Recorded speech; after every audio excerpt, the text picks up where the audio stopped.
చెప్తున్నాను. ఏ తాపాలి? మా నాన్న అయితే ఒకసారి నాన్నని చూడు నువ్వు. నాన్న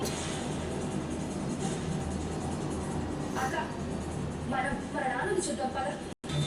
నువ్వు నాన్నని చూసి తీరుతున్నావు అంతే. అవునండి ఖర్చుంటే పేడపోయేది అనవసరంగా బతికి చచ్చాడు.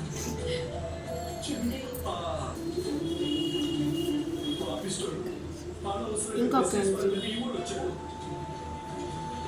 నేను అక్కడే ఉంటుంటే సిద్ధుని దగ్గర అంతే తప్ప ఈ కోట్లతో నాకే పని కొంచెం అన్నట్టు సిద్ధు కడు తెరిచాడా? సిద్ధు మనలే వద్దనుకున్నాడు, మనల్ని పక్కన పెట్టేశాడు. నన్ను పక్కన పెట్టా పర్లేదు మంజు, కానీ కన్న తల్లి నిన్ను కూడా ప్రేరణ కోసం పక్కన పెట్టేశాడు.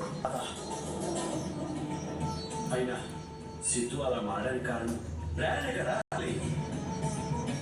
అది మన వల్ల అయ్యే పని కాదు మంజు.